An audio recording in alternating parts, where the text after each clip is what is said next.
Okay, in the last class we were discussing shells और we just started subshell. तो मैंने आपको introduction में ये बताया था कि अगर आपकी घर की बाउंड्री वॉल हो तो boundary wall is just like a shell. Boundary wall is just like a shell. और उस बाउंड्री वॉल में आपके पास 4 रूम्स हैं. Okay, room 1, room 2, room 3, room 4. तो रूम 4, तो ये सारे के सारे क्या हैं? सब शेल्स हैं. ओके, और उस रूम में भी आपकी पोजीशन क्या है, आपकी लोकेशन क्या है एग्जैक्ट, उस पर्टिकुलर एरिया को आप क्या कहते हो कि वो है ऑर्बिटल. ओके, तो आपके पास 3 चीजें हो गई है टोटल. एक आपके पास शेल हो गया है, एक आपके पास सब शेल हो गया है, और एक आपके पास ऑर्बिटल हो गया है. बात समझ आ रही है मेरी आपको? तो 3 चीजें आपने जो है वो डिस्कस करनी होती हैं इलेक्ट्रॉन की एग्जैक्ट लोकेशन पता लगाने के लिए. जिस तरह से आपके पास शेल होते थे in previous classes, let's suppose first shell है, सेकंड शेल है, थर्ड शेल है, फोर्थ शेल है, फिफ्थ शेल है. तो as you can see, as we are moving forward, as the number of shell increases, so the size of the shell increases. As the number of the shell increases, so the size of the shell increases. तो इसी तरह से subshell का भी है. Subshell का भी size increase होता है. जैसे कि यू कैन सी हमारे पास सबसे पहले अगर मैं बताऊं आपको एस सबशेल के बारे में. S subshell is spherical. Shape of S subshell is spherical. इसकी कोई डायरेक्शन नहीं होती. इसकी कोई डायरेक्शन नहीं होती. मतलब अगर मैं फुटबॉल रखता हूं बीच में, मतलब अगर मैं बीच में फुटबॉल रखता हूं, तो फुटबॉल जब मैं रखूंगा तो इसका मतलब ये है कि उसकी अगर मैं आपसे डायरेक्शन पूछूं तो भाई उसकी डायरेक्शन क्या होगी. बात समझ आ रही है आपको? तो आप बोलोगे ये तो it is lying on all the axis at the same time. All the axis at the same time. इसी तरह से स्फीयर है. इसी तरह से आपका एस सब शेल है. तभी तो मैंने लिखा है कि नो डायरेक्शन. कोई डायरेक्शन नहीं है इसकी.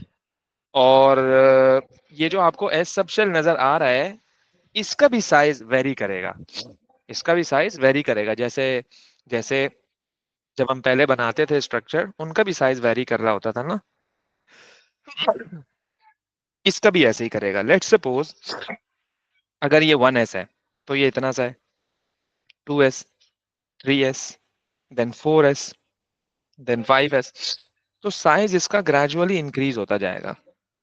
साइज इसका ग्रेजुअली इंक्रीज होता जाएगा. ओके, इसी तरह से अब आ जाओ, आप पी सब शेल की बात करो. अब आप पी सब शेल की बात कर लो. पी सब शेल की जो शेप होती है वो डम्बेल शेप होती है. पी सब शेल की जो शेप होती है वो डम्बेल शेप होती है. अब इस पी सब शेल की अगर मैं बात करूं, इसको फर्दर अगर मैं इलैबोरेट करूं, तो पी सब शेल को हम एक्स एक्सिस पे भी ड्रॉ कर सकते हैं, वाई पे भी कर सकते हैं, और जी पे भी कर सकते हैं. है ना? ऐसे ही है ना कि पी सब शेल को हमने क्या किया, तीनों एक्सिस पर बना दिया. जब मैंने इसको एक्स एक्सिस पर बनाया तो हम कहते हैं कि यार ये है पी एक्स ऑर्बिटल. ये क्या है? P x orbital, p y orbital, p z orbital. तो पी सब शेल में फर्दर 3 ऑर्बिटल्स होते हैं. अब मैं आपको थोड़ा सा और इसको क्लैरिफाई करूं अगर, तो सबसे पहले मैं आपके घर आ गया, मींस कि मैं शेल तक पहुंच गया. फिर मुझे ये पता लग गया कि आप कौन से रूम में हो, इसका मतलब मैं सब शेल तक पहुंच गया. फिर उस रूम में हमने 3 पार्टीशंस किए हुए, ए बी सी. आप किस पार्टीशन में हो? मुझे पता लग गया कि यार पार्टीशन बी में हो. मैं पार्टीशन बी तक आ गया. इसका मतलब मैं ऑर्बिटल तक पहुंच गया. इट मींस कि मैं आप तक पहुंच गया. इट मींस कि मैं आप तक पहुंच गया. अच्छा, इतनी डिटेल डिस्कशन करने का पर्पस ये है कि हम बहुत सारी चीज़ों को इससे एक्सप्लेन करेंगे. लाइक आयोनाइजेशन एनर्जी है, चीज़ों की रिएक्टिविटी है. कभी तो वो अनरिएक्टिव बिहेव कर रहा है, कभी बहुत रिएक्टिव बिहेव कर रहा है, कभी उसकी आयोनाइजेशन एनर्जी कम है, कभी उसकी आयोनाइजेशन एनर्जी ज़्यादा है. तो ये चीज़ें एक्सप्लेन कब होंगी? जब आपको इलेक्ट्रॉन की एग्जैक्ट, एग्जैक्ट तो खैर नहीं है मैं यूज कर सकता. जब इलेक्ट्रॉन का आपको वो एरिया जहां पर वो है, जब आपको पता होगा कि हाँ यार ये 90% इसकी लोकेशन यही है, जब हम आयोनाइजेशन एनर्जी डिस्कस करेंगे ना तो आपको फर्दर आइडिया होगा कि हम किस चीज की बात कर रहे हैं। तो इसका मतलब पी सब शेल के अंदर 3 और ऑर्बिटल्स हैं। First is p x, second is p y and the third one is p z. अब आप मुझे कहो कि सर एस सब शेल में ऑर्बिटल थे या नहीं थे? सर एस सब शेल में ऑर्बिटल थे यार। एस सब शेल का साइज ही इतना छोटा होता है। आप इसको यूं समझ लो कि आपके घर में जो रूम्स हैं, वो जो फर्स्ट रूम है जिसको मैंने एस कहा है, उसका साइज ही इतना छोटा है कि उसमें पार्टीशन हो ही नहीं सकते। बस वो जो रूम है वही उसका पार्टीशन है। वो जो रूम है वही उसका पार्टीशन है। तो जो एस सबशेल है वही उसका ऑर्बिटल है। तो एस सबशेल में there is only one orbital. There is only one orbital, remember. Okay. और पी सबशेल में टोटल 3 ऑर्बिटल। पी सबशेल में टोटल 3 ऑर्बिटल, बस ये याद रखना है बेटा आपने। ओके। तो अब हम आते हैं आगे। जैसे मैंने आपको एस की शेप्स बताई हैं कि वो छोटे हो सकते हैं, बड़े हो सकते हैं, डिपेंड करेगा ना यार। 1s है, 2s है, 3s है, 4। ऐसे ही पी भी है। डंबल छोटा भी हो सकता है, डंबल बड़ा भी हो सकता है। आप जिम जब जाते हो, आपने देखा होगा कि यार उसमें छोटे डंबल्स भी होते हैं, बड़े डंबल्स भी होते हैं। ऐसे ही पी भी है। 2p है तो छोटा है, 3p है तो बड़ा है, 4p है तो और भी बड़ा है। तो ये डिपेंड करेगा। तो ये डिपेंड करेगा, याद रखिएगा। ऐसे मैंने यहाँ पर क्लैरिटी के लिए यहाँ पर मैंने बनाया हुआ है उसे कि क्या कॉन्सेप्ट है ये। तो साइज वेरी कर रहा होता है हमारे पास। इसी तरह से अगर आप आगे आएंगे तो आप देखेंगे कि हमारे पास एक और सबशेल है, that is D subshell. D subshell. D subshell जो होता है ना, वो डबल डंबेल होता है। वो क्या होता है? वो क्या होता है? डबल डंबेल होता है। अब डबल डंबेल जो है, उसकी शेप आपने मतलब डिस्क्राइब नहीं करनी। बस हम कह देते हैं कि ये डबल डंबेल है, मतलब सिर्फ इतना, दैट्स इट। और फिर उसके डबल डंबेल के अंदर टोटल 5 ऑर्बिटल्स होते हैं। यानी ये बड़ा रूम है आपका। ये आपका बड़ा रूम है। ये आपका क्या है? ये आपका बड़ा रूम है। ओके। इस बड़े रूम में इस बड़े रूम में ज्यादा कंपार्टमेंट्स हो सकते हैं, ज्यादा पोर्शंस हो सकते हैं बेसिकली। बात समझ आ रही है ना आपको? तो इसके 5 ऑर्बिटल्स होते हैं, d x y, d y z, d z x, d x square Y square and d z square. And d z square, याद रखिएगा ये बात। Okay. And d z square. तो ये बात है इसके अंदर। मतलब इसकी इसकी शेप्स आपने नहीं बनानी है कि डी एक्स वाई की क्या होगी, डी एक्स। वो हम बाद में डिस्कस करेंगे उसमें। ओके, वो हमारे पास वो बाद में आता है। ओके। अच्छा, उसके बाद अब आप आइए, मैं आपको जरा एक वो दिखा दूं। 1 मिनट रुकिएगा जरा। इनकी शेप्स, 3D शेप्स के इलेक्ट्रॉन कैसे इसमें रिवॉल्व कर रहा होता है। Wait, let me share my screen.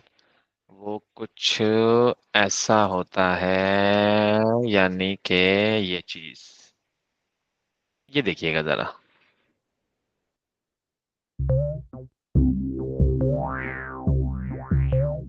Orbitals.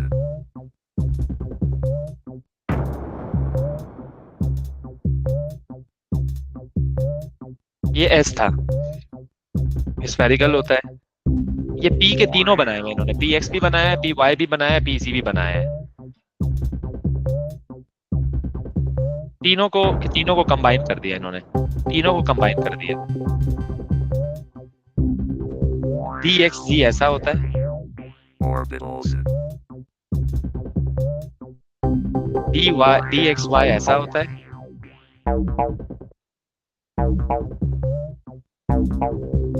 ये डी एक्स वाई आ गया, डी जी वाई आ गया, ये D x square Y square आ गया, ये डी जी स्क्वायर आ गया। Orbitals.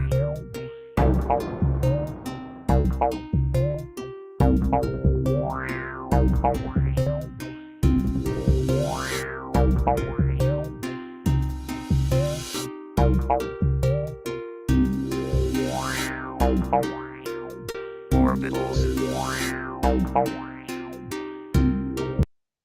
अब इन्होंने सबको कंबाइन कर दिया। जाहिर सी बात है, कोई भी एलिमेंट आपके पास अगर हो तो उसमें तो सब एक साथ आ रहा होगा ना। क्या कहते हो?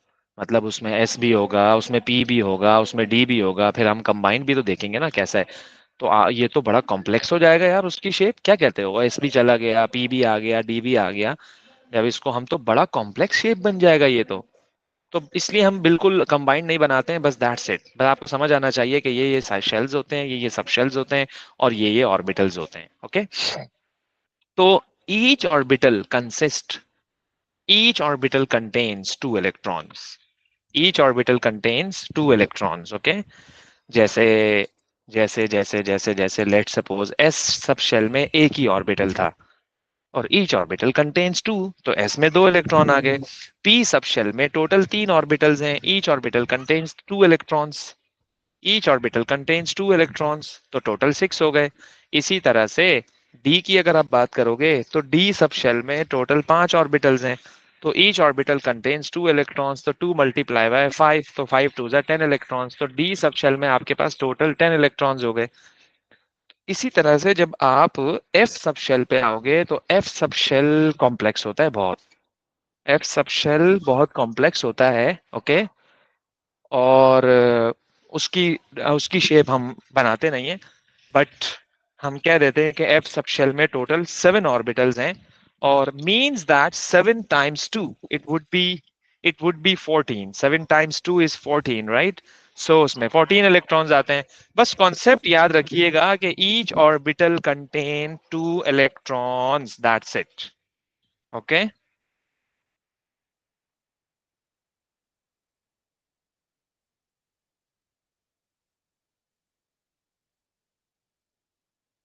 अच्छा जी, अब आप आइए, अब थोड़ा सा इसको कंबाइन डिस्कस करते हैं। देखो मैंने क्या किया, मेरे पास है के शेल जिसमें दो इलेक्ट्रॉन आते हैं, मैंने उसको K2 लिखा है। मैंने उसको क्या लिखा है? K2 लिखा है। ओके। और उस के शेल में सब शेल कितने हैं? आप बोलोगे एक ही है। और उस सब शेल में ऑर्बिटल कितने हैं? आप बोलोगे एक ही है। अब गौर से सुनिएगा जरा, ये बड़ा इंपॉर्टेंट है। सबसे पहले मैंने क्या किया, बेसिकली हम रिलेशन डिस्कस कर रहे हैं कि शेल आपका टॉप है, उसके अंदर फिर सबशेल है, उसके अंदर फिर ऑर्बिटल है। बात समझ रहे हो आप? एक एक बिल्कुल चेन स्टडी है ये। तो के शेल में एक सब शेल है, दैट इज एस, और उस एस सब शेल में एक ऑर्बिटल है। अब आप एल शेल में आ जाओ। एल शेल में टोटल एट इलेक्ट्रॉन्स आते हैं। उस एल शेल में सब शेल कितने हैं? दो हैं, एक एस और एक पी। और एस में कितने ऑर्बिटल हैं? एक। पी में कितने ऑर्बिटल हैं? तीन। तो टोटल चार ऑर्बिटल हो गए। ये मैंने उनके नाम लिखे हुए हैं चार ऑर्बिटल्स के। ओके। और एम शेल में 18 इलेक्ट्रॉन्स आते थे, है ना? तो उसमें सब शेल कितने हैं? तीन है। एम एम शेल में तीन सब शेल आते हैं। और हर सब शेल में कितने ऑर्बिटल हैं? एस में एक, पी में तीन, डी में पांच, टोटल नाइन ऑर्बिटल्स। ओके। और और एन शेल में कितने और सब शेल हैं? चार। हर सब शेल में कितने ऑर्बिटल्स हैं? एस में वन, पी में थ्री, डी में फाइव, एफ में सेवन। सिंपल। तो टोटल 16 ऑर्बिटल्स हैं। देखो ये कॉन्सेप्ट आपका बिल्कुल क्रिस्टल क्लियर होना चाहिए कि सब शेल, शेल एंड ऑर्बिटल, ताकि अगली सारी चीजों को आप एकदम वीआईपी एक्सप्लेन कर सको। अच्छा जी, अब आइए आगे जरा, आप किस पर? इलेक्ट्रॉनिक कॉन्फ़िगरेशन पर। यहां तक की डिस्कशन करने के बाद, यानी कि शेल, सब शेल और इनको करने के बाद, सही है जी? ओके। और अब आइए जरा आप, अच्छा इलेक्ट्रॉनिक कॉन्फ़िगरेशन होती क्या है? इलेक्ट्रॉनिक कॉन्फ़िगरेशन में बेसिकली ये अरेंजमेंट ऑफ इलेक्ट्रॉन है। ये क्या है? अरेंजमेंट ऑफ इलेक्ट्रॉन है। ये वही अरेंजमेंट है जो आप पहले कर रहे होते थे।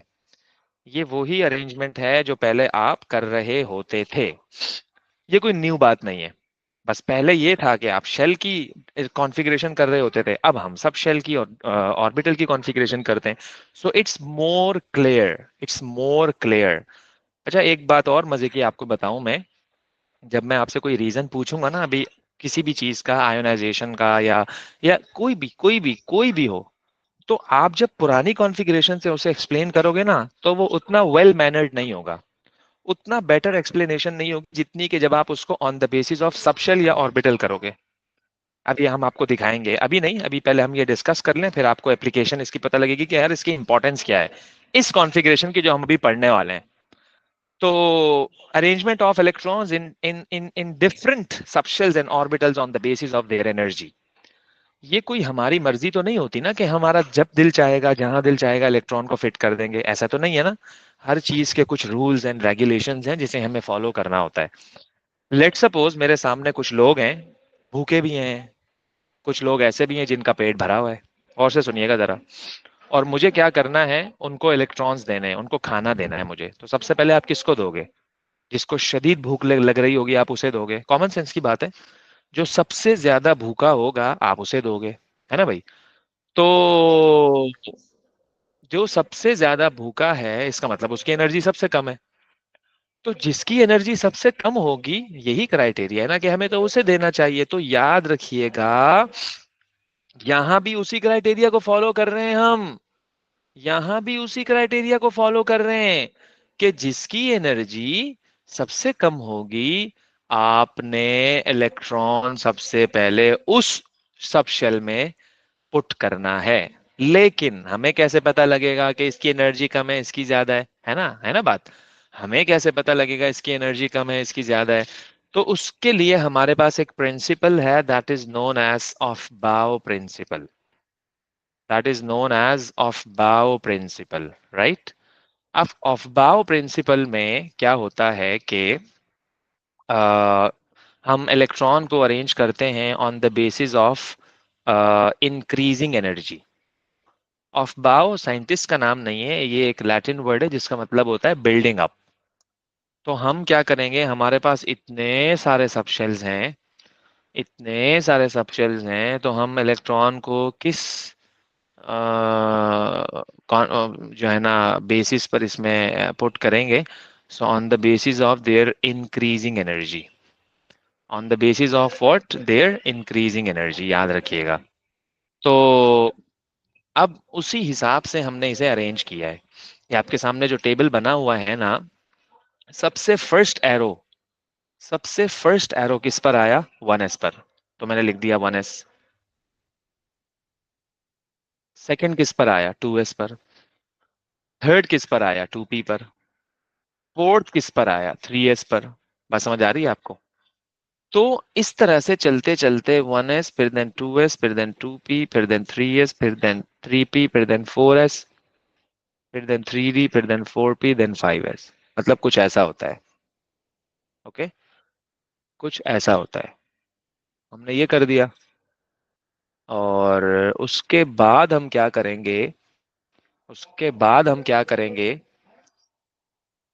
मैंने उसको इस तरह से सेटिंग में लिख दिया, यानी पहले 1s, फिर मैंने 2s, फिर मैंने 2p, फिर 3s, फिर 3p, फिर 4s, फिर 3d, फिर 4p, फिर 5s।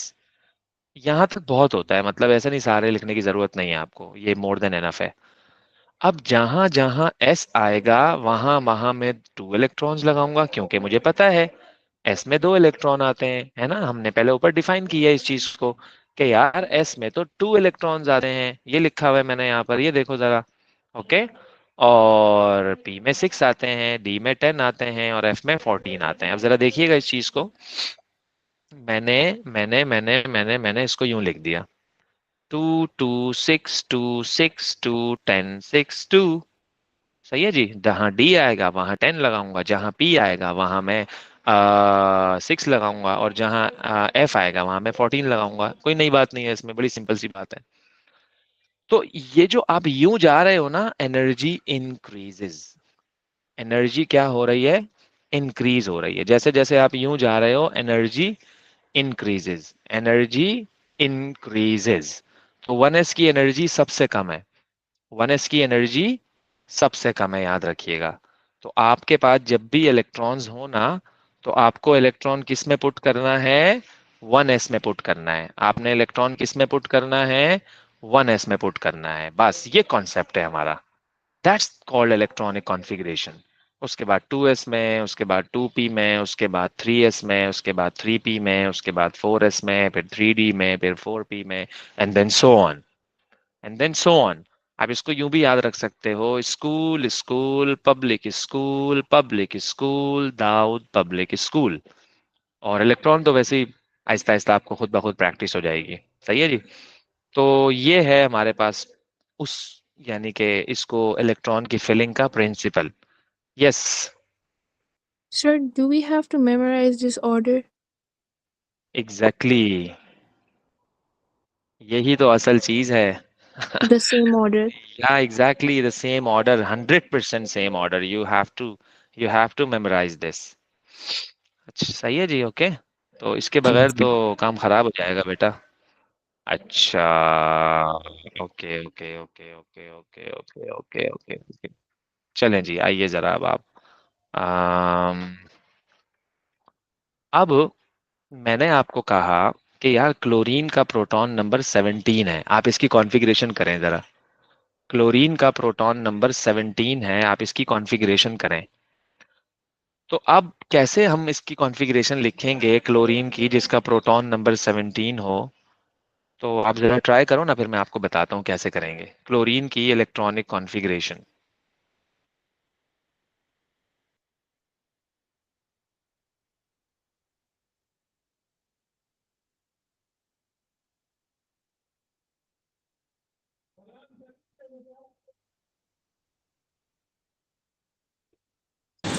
सर क्लोरीन में 17 इलेक्ट्रॉन्स है ना?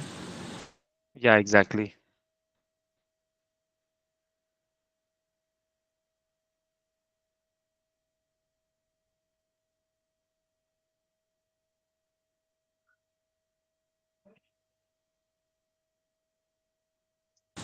तो सर इलेक्ट्रॉनिक कॉन्फ़िगरेशन हो जाएगी 287।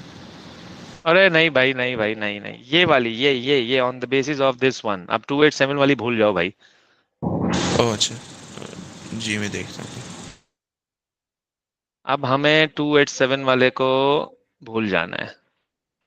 मतलब भूलना इन सेंस के वो भी काम आएगी आपके, लेकिन मतलब अब आप यूज टू हो जाओ कि अब आपने ये वाली कॉन्फ़िगरेशन करनी है। मैं एक आपको बता देता हूँ करके, मसला नहीं है। 1s2, 2s2, 2p6, 3s2, कितने इलेक्ट्रॉन हो गए? 2 + 2 4 + 6 10 + 2 12। 12, एंड देन 3p 3p 5, क्योंकि मेरे पास 5 इलेक्ट्रॉन बचे हैं। जी। हाँ, हो रही है, समझ आ रही है बात? जी। तो भाई ये है कॉन्फ़िगरेशन जो अब हमें देखनी है, on the basis of, on the basis of subshell, on the basis of subshell. तो अब हमें ये वाली कॉन्फ़िगरेशन जो है वो कंसीडर करनी है, याद रखना। चलें जी, ओके। अब हम क्या करेंगे इसमें? आ, अब मैं आपको कहता हूं कि यार आपके पास है कैल्शियम। कैल्शियम क्या कहते हो, कैल्शियम की कॉन्फ़िगरेशन क्या होनी चाहिए? Calcium proton number is 20।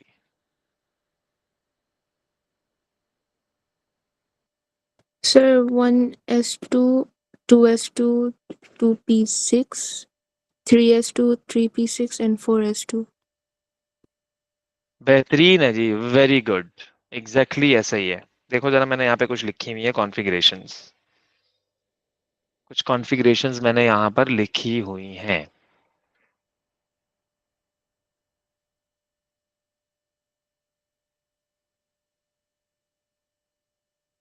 अच्छा, आप मुझे बताइए कि स्कैंडियम की कॉन्फ़िगरेशन क्या होगी? Scandium proton number is 21। Scandium, yes. 1s2, 2s2, 2p6, 3s2, 3p6, 4s2, and 3d1. Exactly, exactly, good हो गया जी, बेहतरीन है अब्दुल्ला, सही सही है, ओके। आगे चलूं? जी सर समझ आ गई। अच्छा जी, कॉन्फ़िगरेशन, चलो ये तो आपने मुझे बता दी कॉन्फ़िगरेशन। अब इसके बाद हम क्या करेंगे? आप यूं समझ लीजिए कि जब हमने कॉन्फ़िगरेशन सारी कर ली, वैसे बाय द वे आपको 1 to 30 तक कॉन्फ़िगरेशन करनी है। It's the syllabus 1 to 30। Hydrogen to zinc, hydrogen is 1 and zinc is 30, proton number is 30। Okay, यहां तक आपने कॉन्फ़िगरेशन करनी है और उसमें फिर हमारे पास कुछ चीजें और भी हैं जो हमें डिस्कस करनी है। उसमें सबसे पहली चीज हमारे पास है, सबसे पहले हमारे पास जो चीज है वो है कॉन्फ़िगरेशन में कि अगर हमारे पास ऑर्बिटल्स की अगर मैं बात करूं, तो कुछ ऑर्बिटल्स हमारे पास ऐसे होते हैं जो फुलफिल्ड होते हैं, कुछ ऑर्बिटल हमारे पास ऐसे होते हैं जो हाफ फिल्ड होते हैं, और कुछ ऑर्बिटल हमारे पास ऐसे होते हैं जो पार्शियली फिल्ड होते हैं। पार्शियली फिल्ड क्या है, फुलफिल्ड क्या है, हाफ फिल्ड क्या है, ये चीज हमें देखनी है। ओके, फुलफिल्ड का मतलब यह है कि अगर आपके पास एस में 2 इलेक्ट्रॉन आ रहे हैं तो 2 पूरे, पी में अगर 6 इलेक्ट्रॉन आते हैं तो वो 6 इलेक्ट्रॉन आपके पास पूरे हैं, तो वो भी फुलफिल्ड है। और अगर डी में आपके पास 10 इलेक्ट्रॉन्स आते हैं, वो 10 आपके पास पूरे हैं, तो ये फुलफिल्ड है। लेकिन अगर 10 के बजाय 5 हो तो वो हाफ फिल्ड है। पी में 6 के बजाय 3 हो तो वो भी हाफ फिल्ड है। एस में 2 के बजाय 1 हो तो वो भी हाफ फिल्ड है। एफ में 14 के बजाय 7 हो तो वो भी हाफ फिल्ड है। तो फुल और हाफ के अलावा जो भी इलेक्ट्रॉन होंगे वो पार्शियली फिल्ड होंगे। बता रहा क्यों हूं मैं, बता रहा इसलिए हूं क्योंकि कॉन्फ़िगरेशन वो स्टेबल होती है जो फुलफिल्ड हो या हाफ फिल्ड हो। ये पार्शियली फिल्ड वाला सीन नहीं है यहाँ पे कोई। पार्शियली फिल्ड वाली कॉन्फ़िगरेशन अनस्टेबल कॉन्फ़िगरेशन होती है, याद रखना। हम दिखाएंगे आपको, उसकी हमारे पास 2 एग्जाम्पल हैं मेन वो मैं आपको बताता हूँ। तो पार्शियली फिल्ड हमें नहीं करना है, हमारी कोशिश यही होगी कि हम या तो उसको फुलफिल्ड कर दें या हम उसे हाफ फिल्ड कर दें। याद रखिएगा, सिंपल सी बात है, बिल्कुल कॉमन सी बात है।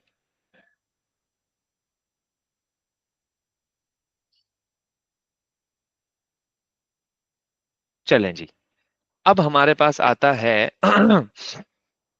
इस कॉन्फ़िगरेशन से हम ग्रुप नंबर भी फाइंड आउट कर सकते हैं, पीरियड नंबर भी फाइंड आउट कर सकते हैं, और इससे हम ब्लॉक भी फाइंड आउट कर सकते हैं। ओके, ब्लॉक भी हम इससे फाइंड आउट कर सकते हैं, याद रखिएगा। तो अगर हम बात करें इसकी, लेट्स सपोज मैग्नीशियम की कॉन्फ़िगरेशन हमारे पास ये है। Okay, 1s2 2s2 2p6 3s2, ये मैग्नीशियम की कॉन्फ़िगरेशन है। तो अगर हम आपको कहें कि इसका आप मुझे ग्रुप नंबर बताएं, तो जो लास्ट की पावर होगी वो उसका ग्रुप नंबर होगा, और जहां पर एंड हो रहा होगा वो एस ब्लॉक होगा, और इसका जो कोफिशिएंट होगा वो थर्ड पीरियड होगा। इसका जो कोफिशिएंट होगा वो थर्ड पीरियड होगा। Period, group and block, period, period, group and block. Period is the coefficient, group is the power, and this is the block. Acha, what if the configuration is ending on P? Let's suppose this one. This configuration is ending on P, not S. तो जब P पे and होगा ना, तो group बताने के लिए आपने इन दोनों को एड अप करना है। जब कॉन्फ़िगरेशन का एंड P पर होगा तो आपने ग्रुप बताने के लिए इन दोनों को एड अप करना है, याद रखिएगा। बाकी ये वही रहेगा, यानी कि coefficient would remain the same, that is the 3p, that would be the third period. Like period number would not change, but the group number will change if the configuration is ending on P. So just you have to add them together. Just you have to add them together. बस ये concept है। तो इसका मतलब ये हो गया कि हम तो कॉन्फ़िगरेशन से ग्रुप भी बता सकते हैं, हम तो कॉन्फ़िगरेशन से पीरियड भी बता सकते हैं, और हम तो कॉन्फ़िगरेशन से ब्लॉक भी बता सकते हैं। सिंपल सी बात है बड़ी। कॉन्फ़िगरेशन की ये सारी चीजें करने के बाद मैंने यहाँ पर इनको एक्सप्लेन किया हुआ है कि मतलब कि अगर S पे एंड हो रहा है तो that would be the group, and अगर if the configuration ends on P orbital, so add powers of S and P, that would be the group number. जैसे क्लोरीन का ग्रुप नंबर इज 7 ना, तो जब आपने पावर्स को add किया तो तब यू गॉट 7 ना। तो मतलब ये भी इसकी एक जस्टिफिकेशन है कि if you are not going to add them up, so means that the group number would be wrong for the chlorine.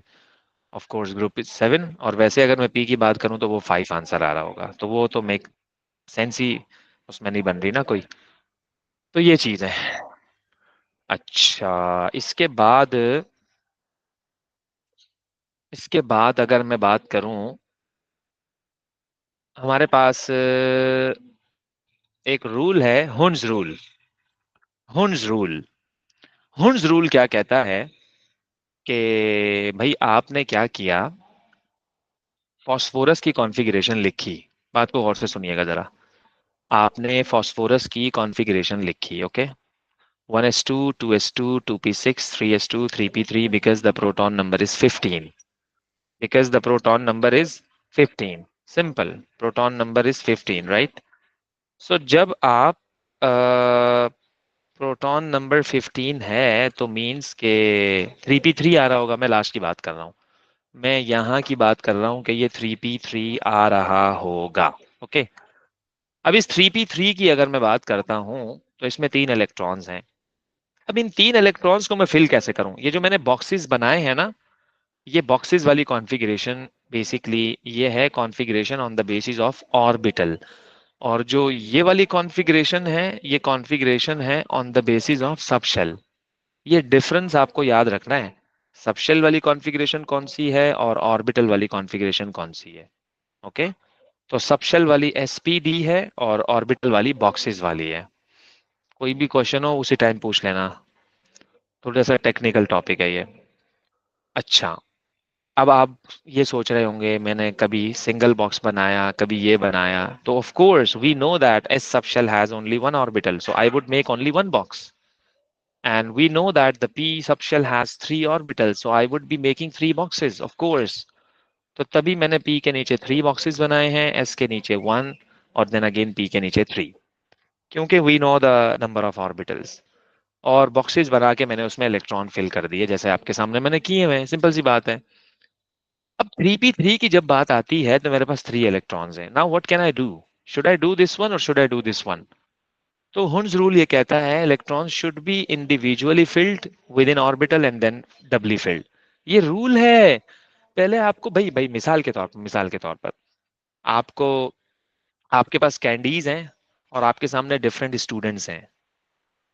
अब आप क्या करोगे? कॉमन सेंस है ना, मतलब बिल्कुल डेली रूटीन की बात है। आप जब कैंडीज को उनमें डिवाइड करने लगोगे तो आप स्टार्टिंग में ही 2 2 देना शुरू कर दोगे उन्हें? नहीं ना, आपको लगेगा यार कहीं खत्म ना हो जाए। आप पहले 1 1 से शुरू करोगे। जब स्टूडेंट्स पूरे हो जाएंगे, कैंडीज बची हुई है, फिर आप 2 2 से शुरू कर दोगे, फिर आप दोबारा, फिर ट्रिपल, फिर 4, ऐसे करोगे ना। ऐसे तो नहीं है किसी को 5 दे दिए, किसी को 4 दे दिए। डजंट मेक सेंस, बिल्कुल रैंडम कहानी हो जाएगी ना। दैट्स द हुन rule says, if you have the different orbitals and you are supposed to put electrons in these orbitals, so आपको पहले सिंगली फिल करना है। आपने पहले उसे सिंगली फिल करना है और अगर बच जाए इलेक्ट्रॉन तो फिर आप डबली फिल कर देना। तो ये रॉन्ग है ना, आपने पहले बच्चे को 2 दे दिए, दूसरे को 1 कैंडी दे दी, गलत है ना ये सही है। आपने हर स्टूडेंट को पहले सिंगल सिंगल कैंडीज दी, बच गई तो फिर आप डबल से शुरू करोगे। तो पहले आपने इंडिविजुअल फिल करना है, फिर आपने इस तरह डबल पे आना है। अब यहाँ यहाँ मैंने ये ऐसा क्यों किया? क्योंकि 6 इलेक्ट्रॉन्स थे।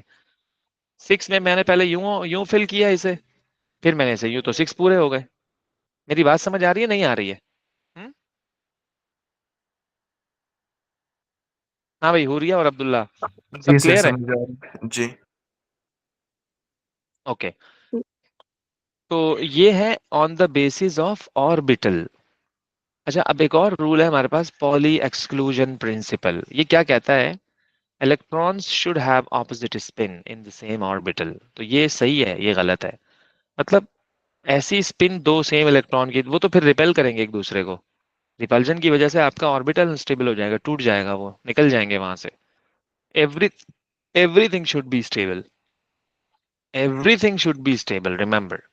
In sense of, in sense of her चीज, हर लिहाज से उसे स्टेबल होना चाहिए।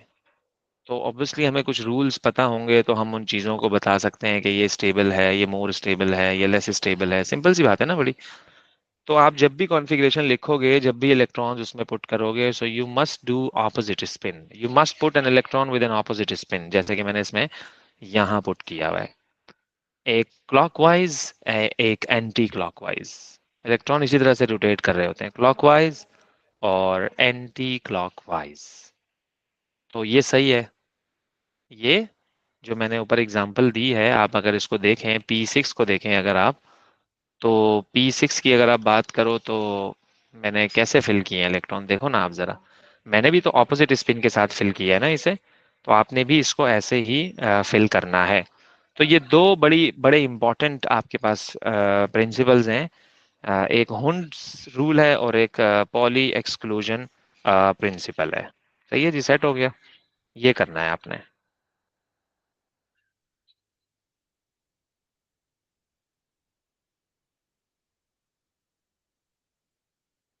यहाँ तक कोई क्वेश्चन तो नहीं है भाई, सब क्लियर है?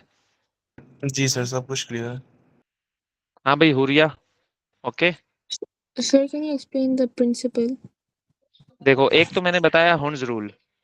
हुंड्स रूल क्या कहता था कि आपने कभी भी ऑर्बिटल को सिंगली फिल नहीं करना।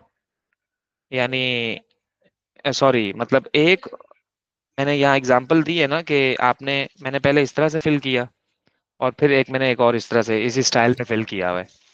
तो मैंने आपको एग्जांपल क्या दी कि अगर आपके सामने 3 स्टूडेंट्स हैं और आपके पास 5 कैंडीज हैं, तो आप कैसे दोगे उन स्टूडेंट्स को? पहले सिंगल सिंगल करके दोगे, एक एक एक एक एक एक, वन बाय वन। फिर आपके पास बचेंगी तो फिर आप उसको देना और शुरू करोगे। यही प्रिंसिपल होता है ना हमारा डेली रूटीन में। ऐसे तो नहीं है कि आपने शुरू में ही दो दो कैंडीज देनी शुरू कर दी, वरना तो फिर अनसिमेट्रिकल डिस्ट्रीब्यूशन हो जाएगी ना वो तो कैंडीज की।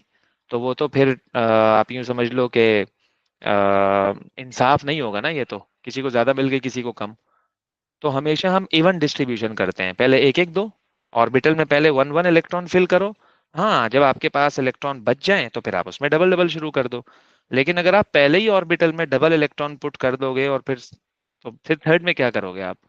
तो ये तो अनसिमेट्रिकल डिस्ट्रीब्यूशन है ना इलेक्ट्रॉन की, हम कभी भी ऐसा नहीं करते हैं। तो यही हुंड्स रूल कहता है। बात समझ आ रही मेरी, हो रही है? Yes, sir. हाँ, तो पहले आप सिंगली फिल करोगे उसे, पहले आप सिंगली फिल करोगे, फिर आपके पास अगर इलेक्ट्रॉन बच जाएंगे तो फिर आप उसे डबली फिल करोगे, अदरवाइज नहीं। First you have to put electron singly and then आप उसको डबल फिल करोगे। इसी तरह से पॉली एक्सक्लूजन प्रिंसिपल क्या कहता है कि इलेक्ट्रॉन को जब आप पुट करोगे तो उनकी स्पिन ऑपोजिट होनी चाहिए, सेम स्पिन के साथ आपने उसको पुट नहीं करना, हमेशा ऑपोजिट स्पिन के साथ। ऑपोजिट स्पिन के साथ वो स्टेबल होते हैं, सेम स्पिन के साथ वो अनस्टेबल हो जाते हैं, एक दूसरे को इतना ज्यादा रिपेल करते हैं कि वो पूरा ऑर्बिटल ही जो है ना ब्रेक डाउन हो जाएगा, फिर उसका फायदा ही नहीं है कोई। आपने तो चीज को बजाय स्टेबलाइज करने के आपने उसे अनस्टेबल कर दिया, तो क्या फायदा मिला आपको? कोई भी फायदा नहीं हुआ। हम तो बजाय इसके कि चीजों को स्टेबलाइज करें, हम तो उसे अनस्टेबल कर रहे हैं। तो ये कॉन्सेप्ट है कॉन्फ़िगरेशन का। अब इसकी फर्दर वो है एप्लीकेशंस हैं, हम इनकी एग्जांपल करेंगे तो वो लेट्स सी। ओके।